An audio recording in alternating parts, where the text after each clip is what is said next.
Quem crer e for batizado será salvo, mas quem não crer será condenado. Marcos 16:16.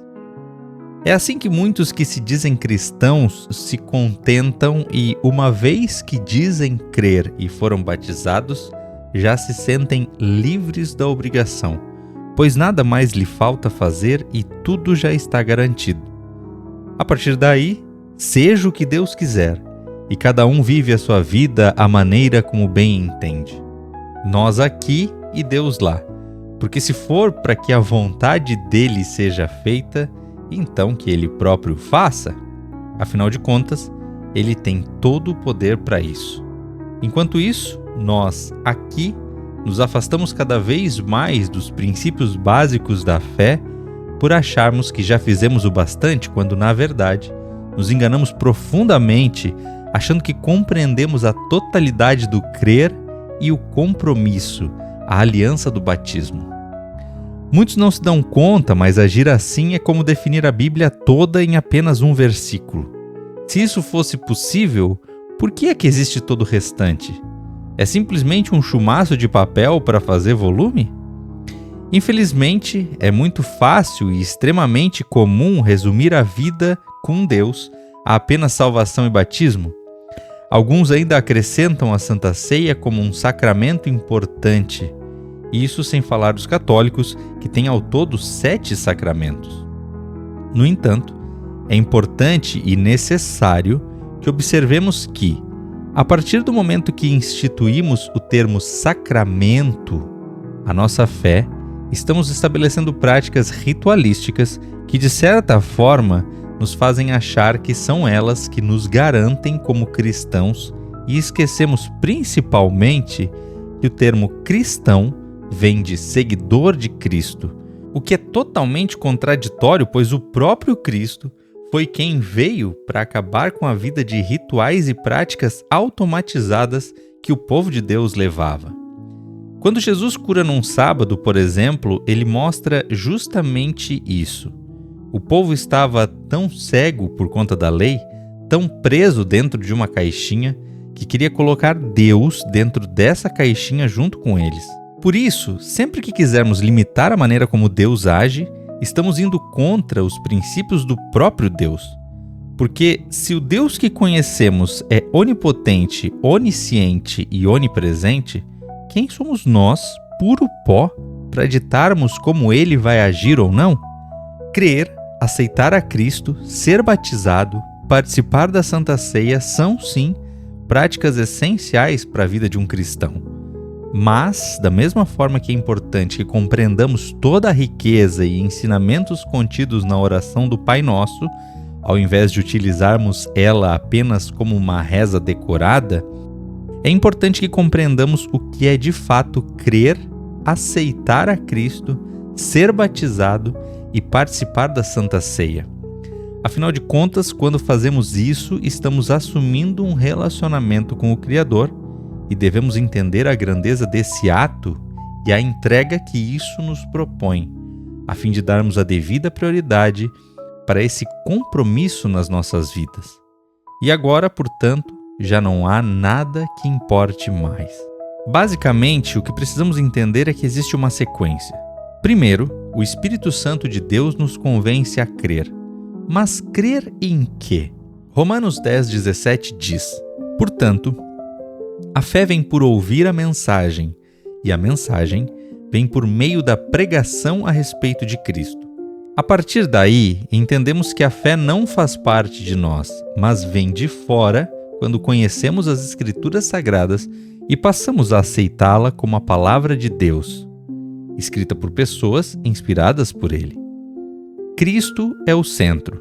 Tudo apontava para Ele e para sua vinda desde os tempos do Antigo Testamento, inclusive porque desde o início Deus já era triuno, Deus Pai, Deus Filho e Deus Espírito Santo.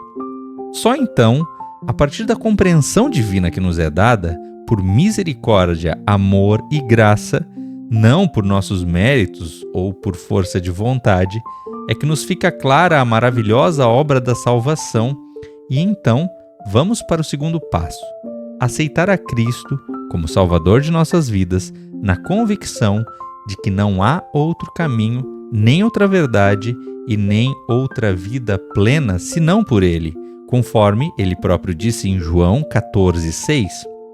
Crer que Cristo é o único Senhor e Deus é crer nas Escrituras como um todo, crer no seu poder e na sua soberania. E é aí que se inicia um processo chamado de conversão. A conversão, como o próprio nome já diz, é quando existe uma transformação. Essa transformação, no contexto da fé, diz respeito a valores, princípios e práticas. Basicamente, é quando nos propomos a mudar nosso modo de agir, de pensar e de falar. Porém, isso tudo vai ser o resultado da maneira como lidamos com a luta entre carne e espírito que há dentro de nós. Apocalipse 3:20 diz: Escutem, eu estou à porta e bato.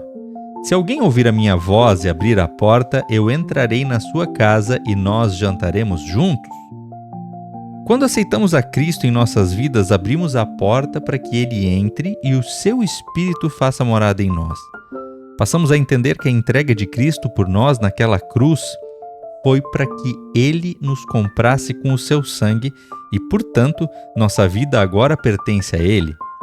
Ele nos livrou da condenação eterna do inferno e nos convida a vivermos uma vida para o seu inteiro agrado, para que possamos colher bênçãos, milagres e experimentar do sobrenatural nas nossas vidas.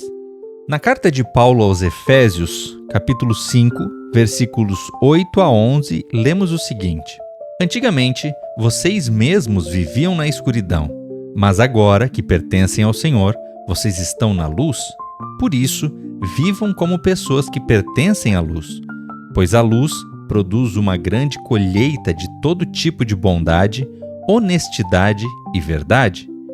Procurem descobrir quais são as coisas que agradam o Senhor. Não participem das coisas sem valor que os outros fazem, coisas que pertencem à escuridão. Pelo contrário, tragam todas essas coisas para a luz.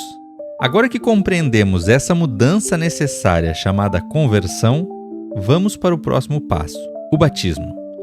O batismo é uma decisão individual tanto quanto aceitar a Cristo e a conversão. Não há nada que possamos fazer para merecer, mas isso nos é dado como um presente e, como tal, podemos escolher aceitá-lo ou rejeitá-lo. Portanto, volto a dizer, uma escolha individual. E, para completar essa escolha de uma nova vida, o batismo vem como a assinatura desse acordo. Ser batizado significa deixar para trás o velho homem, a velha criatura, as práticas antigas quando só vivíamos por nós mesmos, buscando fazer a nossa própria vontade e alimentando os desejos da nossa carne. Deixamos de agradar os outros de acordo com os padrões deste mundo e passamos a buscar a aprovação de Deus. Então, através de um mergulho, ao sermos trazidos de volta, recebemos as boas-vindas à nossa nova vida. Os céus estão em festa.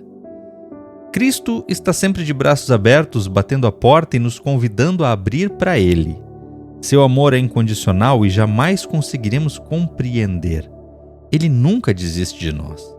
Entretanto, Ele não busca migalhas, mas adoradores que o adorem em espírito e em verdade, conforme diz João 4:23. Que possamos nós sermos estes a quem Ele procura. Que esse conteúdo possa, de fato, ter trazido uma melhor compreensão a respeito do que é crer em Cristo e decidir entregar a vida a Ele. Que não vivamos mais para nós mesmos, mas que, como sacrifícios vivos de adoração a Ele, estejamos sempre prontos para servir, pois esse é o nosso chamado. Que as bênçãos do Senhor te acompanhem por onde andares e que o seu Espírito esteja sempre te capacitando, orientando, dando discernimento e sabedoria, te enchendo de graça, de amor pelo próximo e te usando para ser bênção por onde passares.